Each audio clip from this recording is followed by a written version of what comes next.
right, welcome back in on this Tuesday. 4:16 is the time in the Princeton Orthopedic Associates studio. 609-919-9200 is the number to get on board on this very busy edition of the Zach Gelb Show. Talking a lot of Sixers and Knicks with their off-the-court problems with Brian Colangelo and then also Charles Oakley and the feud with James Dolan, which looks like it's sort of getting resolved. But now joining us from the Sporting News is Sean Deveney, who covers the NBA, and he's kind enough to hop on board and give us a few minutes right now. Sean, Zach Gelb, appreciate the time, and how are you? I'm doing well, Zach. How are you? Well, I'm doing great. Let's first start with the Sixers, because that's what we opened up the show with. And something that is still an enigma to me, and I've tried to explain it, is why the Sixers weren't transparent with the injury news of their big man, the transcendent player of their franchise in Joel Embiid, and they tried to hide this news about the small tear in his meniscus. So with all that being said, you covered the NBA for a long time. Why do you think the Sixers weren't so truthful about the health of their big man? Well, I think for one thing they weren't quite sure in terms of which way they were going to go and how they were going to deal with it. Obviously, a meniscus is over the last couple of years we've seen some pretty high profile torn meniscuses, and you can deal with them in a couple ways. You can take part of it out, you can take the whole thing out, and a lot of that depends on the player and depends on what he wants to do and what his approach is. So I think that was part of it. I think certainly they're trying to sort out a lot in that front court. They're trying to get all that figured out, and maybe there was some cause to try to keep it as hush hush as possible. So there's any number of reasons, but my guess is, look, a meniscus is a tricky thing, and I think that's what it boils down to is they just weren't sure which direction they were going to go with it. I actually think the most logical theory was one that was named by a columnist in this town, Mike Sealski, and he had this the other day, and he floated out a bunch of ideas, but I agreed with the first one that he said of that they didn't want this news to impact the sale of tickets, because we know the Sixers are very aware of how they perceived in the public, especially we've seen that a lot this year, and they were getting so much positive momentum that they used the terms day-to-day, and even after the injury was broken by Derek Bodner, they still called it a minor and not a severe injury. So I actually believe that some of it, and I don't think it's 110%, but some of it may actually be because they didn't want the ticket sales to go down. Yeah, obviously they have had some momentum, and that's something that they didn't want to see squashed. But it is a matter of trust there as well. So I don't know that the number of ticket sales was so overwhelming that it would warrant trying to come out with something that was blatantly not true. I do think that some of it had to do with the minutes. Obviously, look, it was something that they wish just wouldn't have happened to begin with, and all that. But I do think that in part at least, you have to consider that there's a number of different treatments for meniscus, and you don't know if you don't know how severely it's going to be torn or anything like that. Then I do think that's a factor. But yeah, look, they've had good momentum going, and I do think that you can't deny that part of them not wanting to be too forthright about this was a fear of derailing some of that momentum. In Philadelphia and also South Jersey, we hear about Ben Simmons, and we know he had the foot injury, and everyone was thinking he was going to come back sometimes in February, and now it seems like he's not going to make his NBA debut this year. Do you think at all that we'll see Embiid return? Because it sounds like we won't see Simmons this year. I would say that there's probably not much incentive to bring Embiid back. I think we've sort of seen what he can do, and if the meniscus can be handled as just a partial tear, then that's something that's going to be positive, and that he should be able to recover from, and it'll take a little bit, but he should be able to be ready for the start of next year. So I don't know that I see the point in trying to get him back for a few more games. If you're sure Simmons isn't playing and you're sure sort of where you're going to be in terms of the lottery and positioning as far as after the draft, I don't know that there's really a point in trying to bring the guy back. Sean, one more thing on Colangelo, and this actually has to go with the head coach in Brett Brown. Brett Brown has been very transparent with the media, and they've put the Sixers organization, in a tough spot for the last few years, especially when Hinkie was here, and even now we thought Colangelo was going to speak a little bit more than he probably has because he hasn't spoken that much, and Brett Brown has been the guy that has had to answer a lot of questions. Do you think that it was communicated to Brett Brown fairly about the health of Joel Embiid? Yeah, I really am not sure about that. I think that, like you say, Brett Brown has been pretty straightforward about things that are going on. So that makes me think that maybe he didn't quite know as much as he should have, or as much as he would have liked to have. But I can't say that for sure because if he didn't know, then he did a pretty good job of sort of hiding it up and not really letting anybody know that perhaps he's upset about some of the stuff. It does seem to me that like you said, he's been pretty forthcoming. So I don't think that you can necessarily say just how much he knew. It just doesn't seem like that was something that's really been a problem for him throughout the year. And I just have a hard time believing that he had no idea about the health of obviously his best player.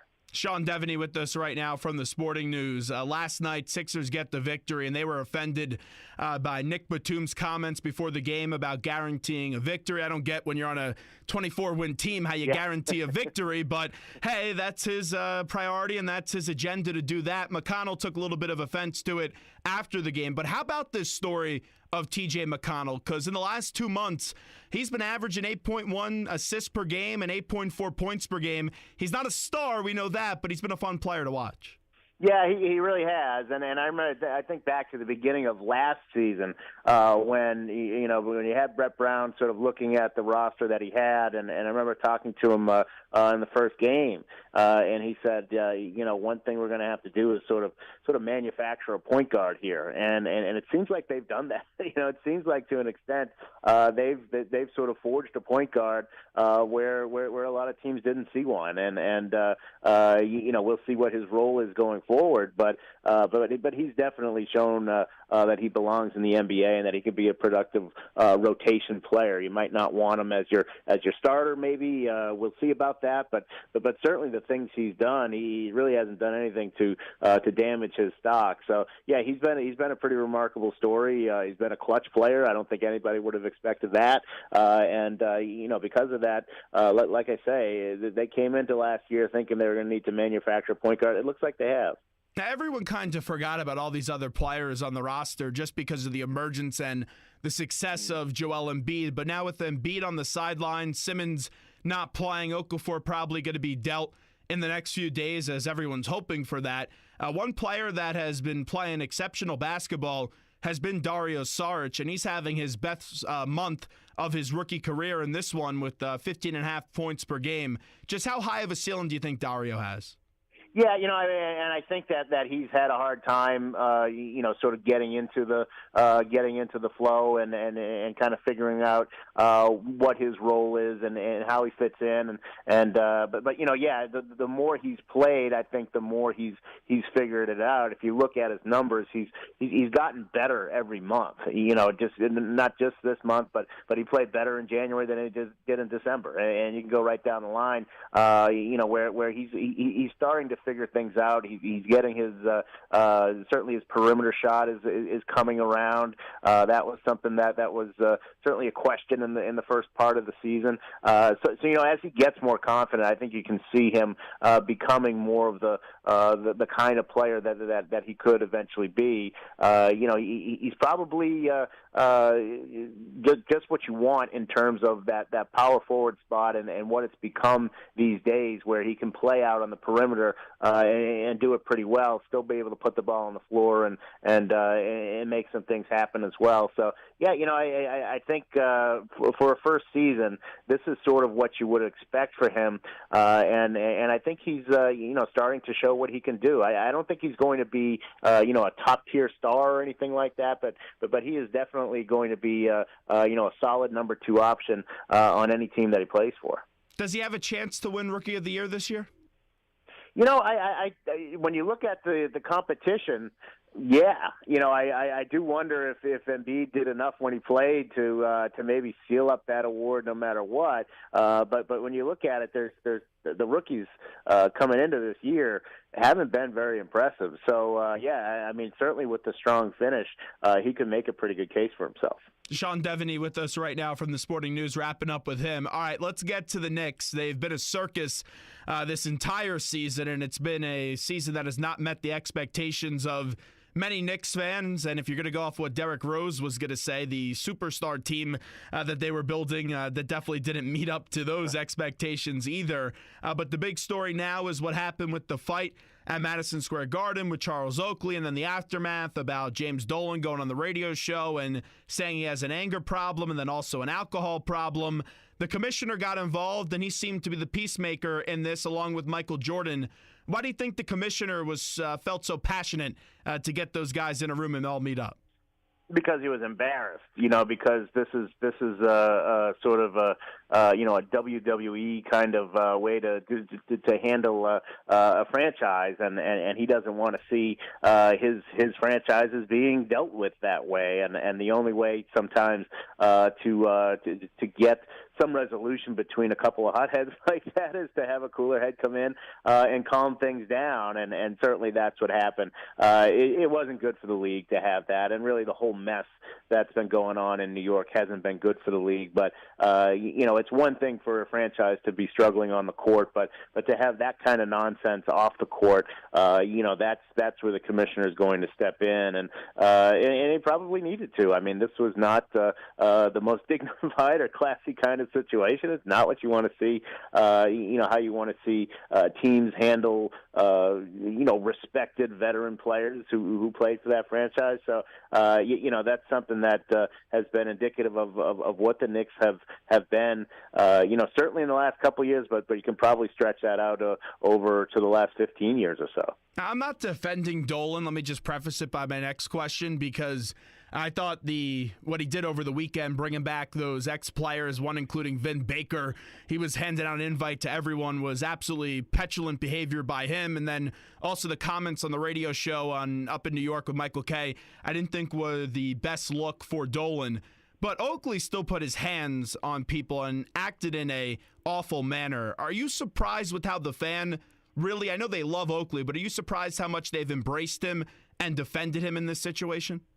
Yes and no. I mean, I think if it was any other owner besides Dolan, it might be a different situation. I really think that you're not going to find an owner as disliked by his fan base as Dolan is, and I think when Knicks fans see Charles Oakley, they remember when the Knicks used to play, with the chip on their shoulder and with a little bit of toughness, and had that identity. So yeah, even though he was not acting like you would want Charles Oakley or any veteran who's coming back to his old team to act, it's still a matter of it's James Dolan. So no matter what you do, no matter who, it doesn't matter who's the guy and what they're doing in the crowd, everybody's going to side with the player over James Dolan. That just speaks to the level of his unpopularity with the Knicks fans right now. And the biggest takeaway for me in that interview, and it's a bit ironic because the main purpose to get him on was to talk about the incident that occurred with Oakley, but he showed so much support, to Phil Jackson, saying he was going to be hands-off. He didn't say that he would extend him after this 5-year deal is up, but with Phil Jackson, this has been a disaster of a situation other than getting Porzingis to New York. Jackson has 2 years left on that contract. I know he could get out of it, but it seems like he's going to stay put with that Knicks organization for at least 2 more years. If he's going to want to get an extension when that 5-year deal is up, what the heck is Jackson going to do from now until the end of the 2 years to try to fix this circus in New York?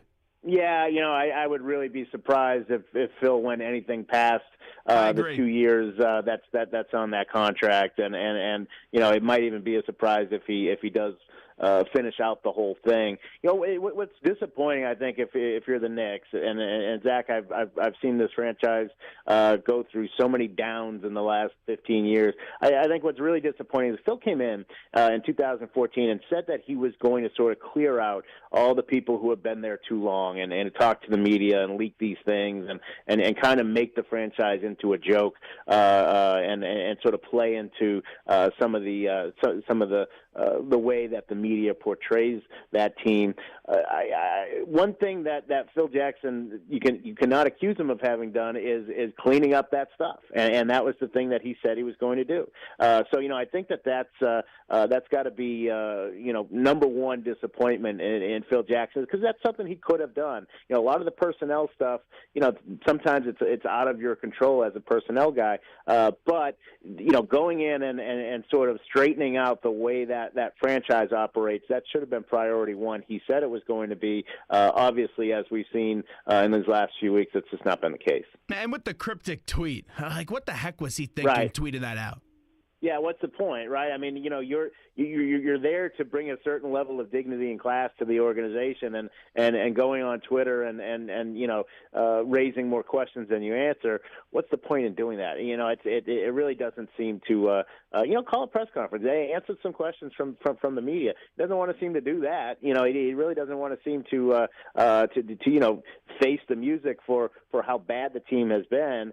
So yeah, putting out random things on Twitter, that just doesn't seem to make much sense. I'm a New Yorker. I'm not a Knicks fan, but I do love New York. And I'll just say this. You would think New York is always a destination. If I'm a free agent, other than money, I would not be signing with the Knicks. I don't see the destination right now at all. No, and you're right. Yeah, and that's one of the problems they've had is every time they've cleared out cap space and tried to go after somebody, they come up short. And that goes back, of course, to 2010 with LeBron, and of course they wind up making the mistake of signing Amari Stoudemire and Raymond Felton instead. But it's contingent, and anytime they have cap space, they can't give it away, and that speaks to how bad that organization. People should, and a lot of players would like to play there, but they just look at the state of that organization, not just in terms of wins and losses, but just what a joke it is, and nobody really wants to play there. Sean, last one before we let you run, as we're talking to Sean Deveney from the Sporting News. I'm going to ask you to be clairvoyant for just a second. I got two names for you. Tell me what happens with those two names from now until the trade deadline. Carmelo Anthony with the Knicks and Jahlil Okafor with the 76ers. Well, Melo, I think, is an easy one. I think he stays put. He's got the no trade clause. I don't think anybody's going to offer something for him that he's going to be willing to drop that no trade clause. So, maybe the Clippers. I think that's the only chance there is of the Knicks getting rid of him before the trade deadline. If not, they'll go back into try to find some different locations in the off season. But I don't think he gets traded at the deadline. Okafor, I think that you're still looking at a possibility of the Bulls and the Pelicans as the front runners. I think there could be some other teams getting involved in this though, and trying to make a play. I wouldn't be surprised to see Dallas, for instance, step in and see if they can possibly come up with an interesting package. But yeah, I think that the front runners that we've seen, Pelicans and Bulls, I would probably say the Bulls are the more desperate team at this point, and so you might give them more of a reason to go ahead and try to get a guy like Jahlil. Sean, great stuff, great information. Thank you. We appreciate it. Okay, Zach, thank you. Thanks so much. There's Sean Deveney from the Sporting News joining us on the Zach Gelb Show, Fox Sports 920 The Jersey. And to update our poll, do you think the Sixers didn't want to be truthful with Joel Embiid's injury because it would impact ticket sales? Right now, early returns on that poll, 74% say yes, and I agree with the 74%. 26% say no. I think a lot of, with the wording of day-to-day, minor, not severe, they were liking the momentum that they had in that building and the fun atmosphere, and they didn't want to deter the fan, who the major draw is to see Joel Embiid. With the injury, they wanted fans to continue to buy tickets, and that's why maybe one of the reasons, and there's a lot, why Brian Colangelo wasn't transparent.